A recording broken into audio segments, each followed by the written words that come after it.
Hello everyone, स्वागत आप सभी का टॉपर्स प्रेम चैनल में। इस वीडियो में हम पढ़ेंगे क्लास 12th की ज्योग्राफी का चैप्टर नंबर 13 और 14 मानव विकास और मानव बस्ती के बारे में पढ़ेंगे। तो शुरू करते हैं। देखिए, फर्स्ट क्वेश्चन है, मानव विकास सूचकांक के संदर्भ में विश्व के देशों में भारत का कौन सा स्थान या कोटि थी। तो 2012 के अनुसार पूछा था यहाँ पे, तो 136वीं थी। 2018 में भारत की पोजीशन जो थी वो थी 130वीं और 2029 में जो है एक स्थान जो है वो हो गया है, तो 129वीं पोजीशन पर है। ठीक है, चलिए अगला देखिए, भारत के किस राज्य में स्त्री साक्षरता निम्नतम तथा उच्चतम है। तो स्त्री साक्षरता उच्चतम है केरल में और बिहार में सबसे कम है। जनसंख्या की तुलना में संसाधनों के अभाव के विषय में चिंता व्यक्त करने वाले पहले विद्वान कौन थे। तो सर रॉबर्ट माल्थस। भारत के केंद्र शासित प्रदेशों की उच्चतम तथा निम्नतम साक्षरता दर। तो उच्चतम है लक्षद्वीप की 87.52 और निम्नतम है दादर नगर हवेली की 60.03। भारत के किन राज्यों में 0 से 6 आयु वर्ग के बच्चों में लिंग अनुपात सबसे कम है। तो वो है पंजाब और हरियाणा। नेक्स्ट है, मानव विकास क्या है। मानव विकास लोगों की रुचियों व विकल्पों को विस्तृत करने तथा उनके हितों व कल्याण के स्तर को उठाने की प्रक्रिया है। इसके लिए स्वास्थ्य जीवन सर्वाधिक महत्वपूर्ण तत्व है। संयुक्त राष्ट्र ने कब सर्वप्रथम मानव विकास प्रतिवेदन प्रस्तुत किया था। तो 1990 में किया था। भारत में औसत जीवन प्रत्याशा कितनी है। 65 वर्ष। भारत के लिए मानव विकास रिपोर्ट कौन तैयार करता है। तो भारत का नीति आयोग। पहले योजना आयोग करता था लेकिन अब नीति आयोग है। मानव विकास सूचकांक में विकास के किन कारकों को आधार बनाया गया है। तो दीर्घायु, शिक्षा तथा आय को। पंजाब और हरियाणा में गरीबी घटने का मुख्य कारण क्या है। तो कृषि उत्पादन और उत्पादकता में वृद्धि। ठीक है, आगे देखिए, स्वस्थ मस्तिष्क एक स्वस्थ शरीर में निवास करता है और एक स्वस्थ शरीर के लिए स्वच्छ वातावरण, विशेष रूप से स्वच्छ हवा, पानी, शोर मुक्त माहौल और कथन सरकार द्वारा चलाए गए किस मिशन की ओर संकेत करता है। और स्वच्छ परिवेश प्राथमिक आवश्यकताएं हैं। तो ये है स्वच्छ भारत मिशन।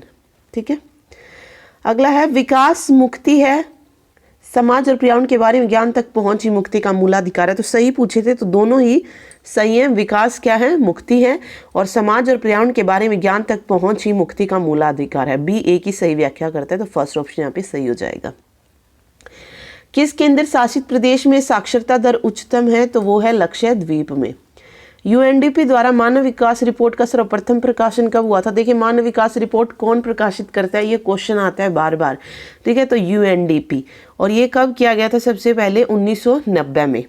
ठीक है, चलिए अब देखते हैं चैप्टर नंबर 4, जिसमें हम मानव बस्तियों के बारे में पढ़ेंगे। तो ग्रामीण बस्तियां होती हैं, नगरीय बस्तियां होती हैं। ग्रामीण बस्तियों में देखिए गुच्छित बस्तियां, विखंडित बस्तियां, पल्ली बस्तियां और एकांकी बस्तियां। जैसे गुच्छित बस्तियां देखिए तो आप यहाँ पे दिए गए हैं जलोढ़ मैदानों में और उत्तर पूर्व राज्यों में। विखंडित बस्तियां जो है ये गुजरात और राजस्थान में। पल्ली बस्तियां निम्न गंगा मैदान और हिमालय की निम्न घाटियों में पाई जाती है और एकाकी बस्तियां मेघालय और हिमालय में। ठीक है, ये तो हो गई ग्रामीण बस्तियां। फिर बात आती है नगरीय बस्तियों की।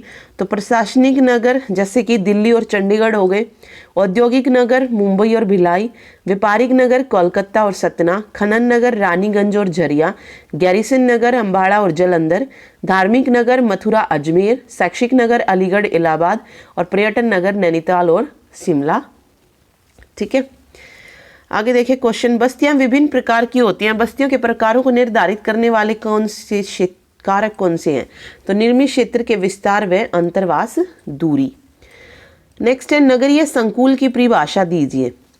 देखिए, एक नगरीय क्षेत्र के चारों ओर नगरों की एक श्रृंखला विकसित हो जाती है। कभी कभी 2 या 2 से अधिक नगर एक साथ जुड़कर एक बड़ा नगरीय परिदृश्य बनाते हैं। ऐसे क्षेत्र को क्या कहते हैं, नगरीय संकुल कहते हैं।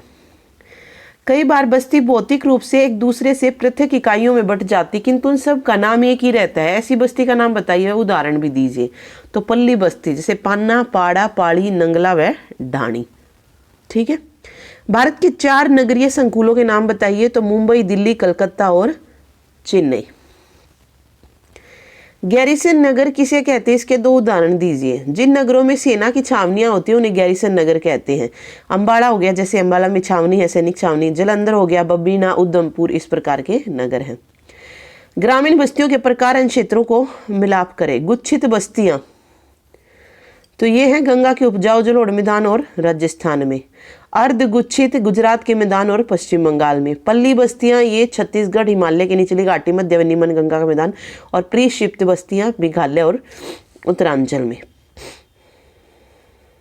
ठीक है, तो यहाँ पे दिया गया है कि एक अंक के लिए यह प्रश्न एक प्रकार की बस्ती से संबंधित हो सकता है। वो सिर्फ इतना पूछ सकते हैं कि गुच्छित बस्तियां जो है कहाँ पर पाई जाती है, अर्धगुच्छित। ठीक है, तो ये 4 क्वेश्चन हो गए यहाँ पे। विकसित होने के समय के आधार पर निम्नलिखित नगरों को वर्गीकृत करें। ओके, तो यहाँ पे सबसे प्राचीन कौन सा है? पटना, पाटलिपुत्र। मध्यकालीन नगर है हैदराबाद और आधुनिक नगर है पांडिचेरी। महानगर एवं मेगा नगर में क्या अंतर है? देखिए, 10 लाख से 50 लाख की जनसंख्या वाले नगर को महानगर कहते हैं और 50 लाख से अधिक जनसंख्या वाले नगरों को मेगा नगर कहते हैं। भारत के 2 प्रमुख खनन नगर कौन से हैं? रानीगंज और झरिया। भारत में नगरीकरण के स्तर को किस प्रकार मापा जाता है? तो कुल जनसंख्या में नगरीय जनसंख्या के प्रतिशत के रूप में किया जाता है। भारत का सबसे बड़े नगरीय संकुल कौन सा है? तो वृहत मुंबई। भारत के उस महासागर का नाम बताइए जिसमें मलिन बस्तियों में रहने वाली जनसंख्या का अनुपात सबसे ज्यादा है? तो वृहत मुंबई में। भारत के उपजाऊ जलोढ़ मैदान तथा राजस्थान में किस प्रकार की बस्तियां पाई जाती है? तो उपजाऊ जलोढ़ मैदान में गुच्छित और राजस्थान में अर्धगुच्छित। भौतिक रूप से एक दूसरे से पृथक अनेक इकाइयों में बटी सस्ती बस्ती जिसका नाम भी होता है, क्या कहते हैं? पूर्वा बस्तियां। सड़क, रेल लाइन, नदी, नहर आदि के किनारों पर ग्रामीण बस्तियों का कौन सा प्रतिरूप विकसित होता है? रैखिक प्रतिरूप। भारत में नगरों की किस वर्ग में नगरीय जनसंख्या का उच्चतम प्रतिशत है? तो प्रथम वर्ग में। मानव बस्ती का अर्थ बताइए। किसी भी प्रकार और आकार के घरों का संकुल जिसमें मनुष्य रहते हैं उसे मानव बस्ती कहते हैं। देखिए, मानव बस्ती हमने 12th का पहले भी किया है एक चैप्टर, लेकिन यहाँ पे बात की गई है भारत की। ठीक है, वो थी एक विश्व के बारे में कि मानव बस्ती क्या होती है।